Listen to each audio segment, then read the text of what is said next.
Hello, so good evening and welcome to Thinking Aloud with Ayo right here on Living Outside Nigeria, courtesy of Blog Talk Radio. This is the show which is primarily for Nigerians who live outside of Nigeria, talking about the good news stories and just promoting good news stories about Nigeria and what Nigerians are doing. And we talk about Nigeria and we talk about Africa, just encouraging and uplifting, motivating and educational and informative.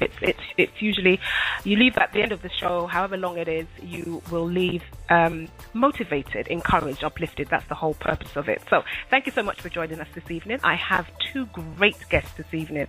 So happy they're able to join me, two phenomenal ladies. But before I have two guests, we're going to start off with Jenny Okafor. Now, Jenny is, I'll bring her on shortly, but let me just give her a short intro.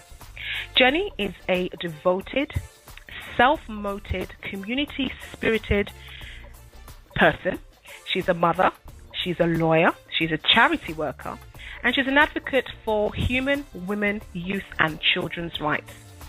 She has she's very focused on leadership issues concerning women and young females as well, and she's involved in many organizations, started off many initiatives, and is part of many groups here in the UK. And I'll ask her, she might be involved in some things happening in Nigeria as well. But she is an inspiration, to say the least. I know, but one thing I say to women is never ever accept that it cannot be done. It is hard. If I say that it's not hard, I am lying. But it is hard, and one cliche I have all the time, it is hard, but it is possible. You just have to be determined. But I worked my way up there, and there are challenges along the route. So people must not look back and say, oh, she's got it all. I don't have it all. Even at this moment we speak, I still have my challenges. I am not exactly where I want to be. But where I am at this moment is possibly where a lot of people are aspiring to be. And I can assure you, Ayo, and everybody looking up to me and saying, oh, Jenny, I want to be like Jenny. You are already Jenny. You only have to work as hard as you can. Thank you, Jenny. Please stay on the line, because I also want to bring on my second guest, who is Kate. And I was sorry, you're going to have to forgive my pronunciation, but it's Anolue. Did I get that right? Good evening, Kate. Yes, that's right. Yes, thank you. Thank you so much for joining us this evening. That is beautiful. I can hear my wonderful Jenny speaking. My name is Kate Anolue. You know, I always like to start from, who I am. I like to say that I'm one of seven. That means I'm one out of seven. I've got five brothers and one sister. And the eldest. And I can tell you, I'm always very proud to bring up this. The reason is because when you think about a Nigerian who's got 5 brothers, you think, for